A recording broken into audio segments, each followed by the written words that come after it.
வணக்கம் நண்பர்களே. தெய்வம் நின்று கொள்ளும் ஒரு சிறுகதை. ஓய் தைலா, இதென்ன அதுக்குள்ள இது பறக்குது? அத விரட்டு, தவிட்ட நான் குலைச்சுக்கிறேன். எல்லாம் நீங்க கொடுக்குற செல்லம். செவங்கி நிக்குதுல்ல, அவுட்ட ஆளை தள்ளிட்டு தவிட்ட தின்னுபுட்டோம் உன் பண்ணி குட்டி.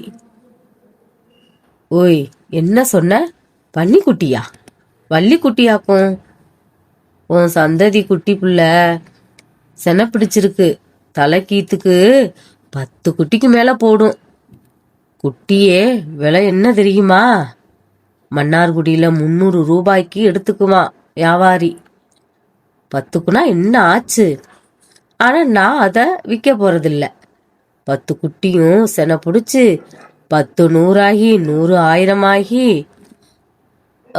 ஆரம்பிச்சிட்டியா நீயும் உன் கணக்கும்? அது கிடக்கட்டும், உனக்கு விஷயம் தெரியுமா? உன் வள்ளிக்குட்டி இன்னைக்கும் பண்ணையாரு கொல்ல திட்டுத்தனமா நுழைஞ்சு கிழங்கு தின்னுருக்கு. வாயெல்லாம் பாரு, இன்னும் பால் வடியுது. வவுத்துல கிடக்குற குட்டிங்களுக்கு கிழங்கு நல்லதுதான் புள்ள. கண்ணடித்து கொண்டே தவிட்டை குலைத்தான் கருமயிலு. பண்ணையார் கொல்லையில வள்ளிக்குட்டி கிழங்கு திருடி தின்பது அவனுக்கு மனசுக்குள் உறுத்தலாகத்தான் இருக்கிறது. என்ன செய்வது? பண்ணையார் கொல்லை வேலியும் கருமயில் குச்சியிலும் ஒட்டியே இருப்பதால் அது எந்த நேரத்தில் வேலியை பொத்துக்கிட்டு போகிறது என்பதே தெரியல. புர் என்று உரிமிக் கொண்டே தவிட்டை மூக்கால் கிளறியபடி வள்ளுக்குட்டி தும்சம் பண்ணி கொண்டிருந்தது. காலை வெயில் அதன் காரிய உடம்பின் மீது மினுமினுப்பான ரோமா கரைகளில் பட்டு அது பிளிரிட்டது. குச்சில் வாசில் ஒரு திருநாய் உரும முதுகில் படிந்து கிடந்த மூடிக்காற்றை விறுவென சிலிர்க்க எதிர்த்தாக்குதலுக்கு புர் என வாயை திறந்தது. அதுக்குள்ள கருமையில் அந்த நாயை கல்லறிந்து விரட்டி விட்டான். யோ, விடிஞ்சா வள்ளிக்குட்டிய பார்த்துக்கிட்டே இருந்தா பொழப்பு சரியாகுமா? கருவேல தோப்புல தெரிகிற பூச்சி மேவன் பண்ணி குட்டிகளை வியாபாரத்துக்கு பேசியாச்சான். ரவைக்கு வந்து சொல்லிச்சே, போவலியா? இந்த சடுதியில போகணும் புள்ள. நீ கிளம்பலையா? வெரசா கிளம்பிரு. கருமையில் பன்றி பிடிக்கும் சுருக்கு கம்பி கட்டிய நீல மூங்கில்களை எடுத்துக்கொண்டு நடக்க முந்தானைய கழுத்தை சுற்றி தொட்டிலாக்கி அதில் தன்னுடைய 3 மாத குழந்தையை தூக்கியபடி பின்னாலேயே விரசாக தைலாவும் நடந்தாள். கருவேலங்காட்டில் பூச்சிமவன் கதிர்ந்த பன்றியை துரத்தி கொண்டிருந்தான். அவனுக்கு அது போக்கு காட்டி குசவன் வீட்டு கொல்லை பக்கம் மிருகம் பாய்ச்சலில் ஓடியது. அது புசு புசுவென பூச்சிமவன் திரேகம் பூராவும் ரோமம் சொண்டிருந்தது. இடுப்பில் மடித்து கட்டிய கிழிஞ்ச லுங்கி. பக்கத்தில் கருவேல மரத்தில் 3 விடலை பன்றிகள் கால்கட்டு போட்டு கிடந்தன. அது ஒரே காட்டு கூச்சலாக போட்டு கொண்டிருந்தது. குசவன் கோயிலுக்கு பீச்சாங்கை பக்கமாக தேவமாறு வைக்க போரு ஓரமாக லேசான உருமல் கேட்டதும் பூச்சிமவன் நின்றான். தஞ்சாவூரு கங்காரும் அவனிடம் வாங்கிவிட்ட கோணக்காது பன்றி இந்த வைக்கப்போர் பக்கமாத்தானே 10 குட்டியை போட்டிருக்கு கிடந்தது என்று சத்தம் போடாமல் எட்டி பார்த்தான் பூச்சிமவன். குட்டி போன்ற பன்றியை பிடிப்பது அவ்வளவு லேசுப்பட்ட காரியம் இல்லை. குட்டிகளை காபாந்து பண்ணணும்னு மூர்க்கத்தில் ரோமத்தை செலுக்கி செய்து எதிர்பாய்ச்சலில் இறங்கிவிடும் அந்த பன்றி. அது மாதிரி நேரங்களில் யானை பலம் வந்துவிடும். அதுக்கு கழுத்தில் மாட்டிய சுருக்கு கம்பியை கூட அறுத்து எறிந்து மூங்கில் களியே முறிச்சு ஆளை கூட அது கீழே தட்டி விட்டுரும். தூரத்திலேயே கருமையிலும் தைலாவும் வருவதை பார்த்து விட்டான் பூச்சிமவன். கருமையில் அப்படியே கிழக்கையே நின்னுக்கோ, குட்டிப்பட்ட பண்ணி வைக்க பொருள் கிடக்கு, நான் விரட்டி விடுகிறேன் என்று பூச்சிமவன் கூறினான்.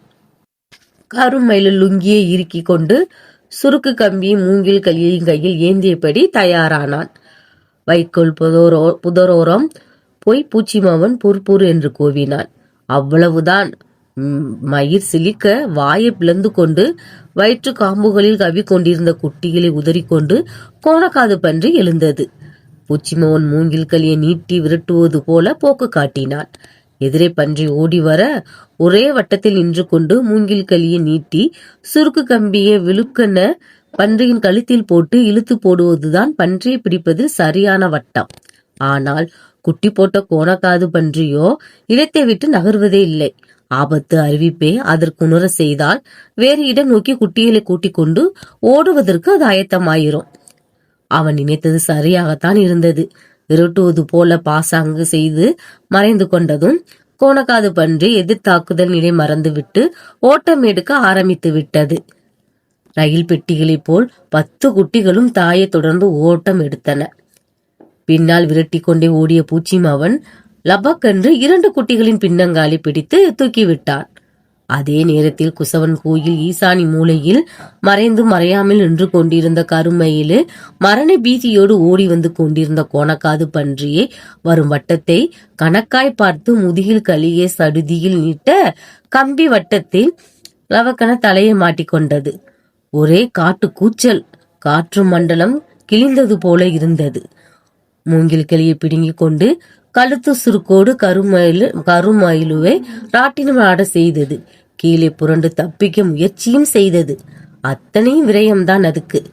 எங்காட்டோரி அருள் என்று நினைச்சு கருமயிலுக்கும் அந்த பன்றியின் கால்களையும் வாயையும் கயிற்றால் கட்டி போட்டு அடக்கிய மிதப்பில் அவன் கூவிய போது பூச்சி அவன் மிச்சமுள்ள குட்டிகளை விரட்டி கொண்டிருந்தான். கால் கட்டு போட்ட பன்றிகளை மூங்கில் களியில் தலைகீழாக கட்டி ஊஞ்சல் போல கருமயிலும் பூச்சி மாவனும் தோளில் தூக்கி கொண்டு வந்து லாரியில் ஏற்றி முடிக்கும் போது மணி 3 ஆகிவிட்டது. கருமயிலுக்கு திரேகம் விட்டே போனது. கருவேலங்காட்டு பன்றிகள் ரொம்பத்தான் பாடா படுத்தி விட்டது.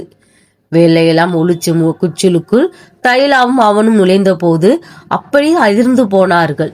குச்சில் முழுவதும் விசிறி அடித்தது போல் ஒரே ரத்த காடு. குச்சின் கிழக்கு பகுதியில் பண்ணையாரின் கொள்ளை வேலியின் பனை ஓலை அடைப்பு ஓரிடத்தில் திரவையாக இருந்தது. அந்த பனை ஓலையிலும் ரத்த பாய்ச்சல் தான். கருமயிலுக்கு ஒன்னும் புரியவில்லை. குச்சிலுக்கு சுற்றி சுற்றி பார்த்தான், எங்கே வள்ளிக்குட்டி என்று. திடுமன 10 குரல்கள் மேலே விழுந்தது போல மூளைக்கில் இந்த நினைப்பு கருமயிலுக்கு ஏற்பட்டு குச்சிலுக்குள் சுற்றி நோட்டமிட்டான். அப்பொழுதுதான் மூளையோரமாக அடுக்கியிருந்த மண்பானைகளை உடைத்து நொறுக்கி கிடப்பதை பார்த்தான். தான் கட்டிய ஆபாச கோட்டையெல்லாம் அப்படியே சரிந்து விழ ஓவென வீறிட்டான் கருமயிலு. அங்கே முதுகில் ஆழமாக பாய்ந்து முறிந்து வேல்கத்தி கம்பு நீட்டி கொண்டிருக்க வாயை பிளந்து ரத்த வெள்ளத்தில் வள்ளிக்குட்டி ஐயோ வள்ளி என அவன் வீறிட்டு சமயத்தில் தைலா நெஞ்சில் படீர் படீர் என்று அடித்து அலற ஆரம்பித்து விட்டாள். வசம் பார்த்து வேல்கத்தி கம்பை வள்ளிக்குட்டி மீது வீசி இருக்கின்றார்கள் என்று தெரிந்தது. பல நாள் கிழங்கு திருடி தின்றதன் பரிசுதான் இது. வள்ளிக்குட்டியின் திறந்திருந்த வாய் பகுதியில் மரவள்ளி கிழங்கு துண்டுகளும் மூக்கு தண்டெல்லாம் ஈர மணலுமாக இருப்பதை பார்த்தான். கைத்தை வைத்து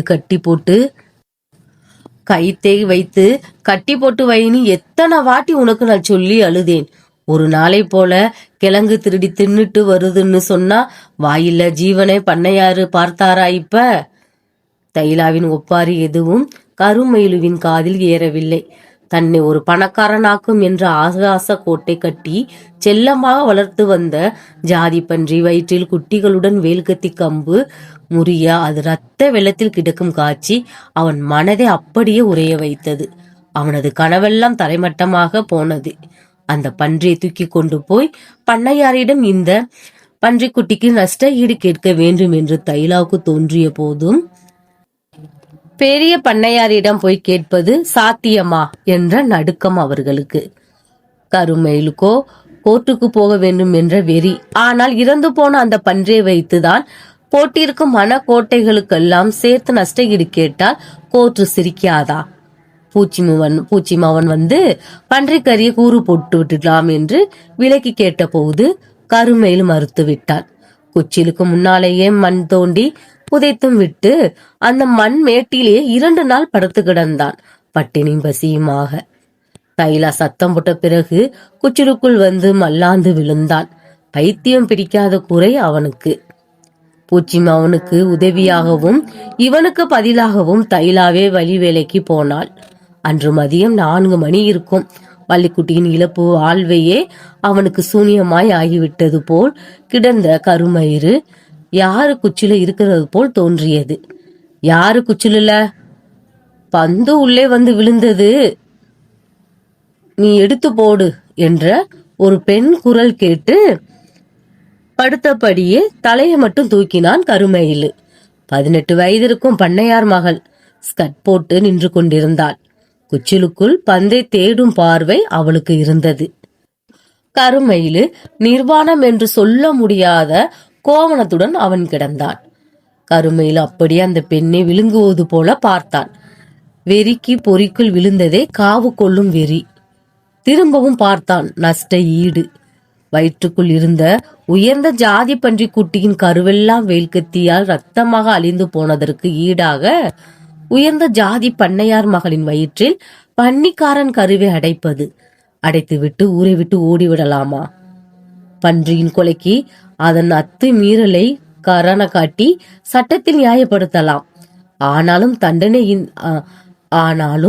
தன்னுடைய இந்த சிந்தனைக்கு தர்மத்தில் நியாயம் கிடைக்குமா? நியாயம் கிடைக்காது. இது நமது தவறான சிந்தனை. பண்ணையார்தான் ஈவரக்கம் இல்லாத செயலை செய்தார், நாமும் அப்படி செய்யக்கூடாது என்று மனதுக்குள் எண்ணினான். அதோ அங்கு பந்து கிடக்கு, நீ அதை எடுத்துட்டு திரும்பி பார்க்காம ஓடி போயிரு என்று கனத்த குரலில் கூறினான். இந்த கதை உங்களுக்கு பிடித்திருந்தால் சப்ஸ்கிரைப் பண்ணுங்க, லைக் பண்ணுங்க, ஷேர் பண்ணுங்க. நன்றி.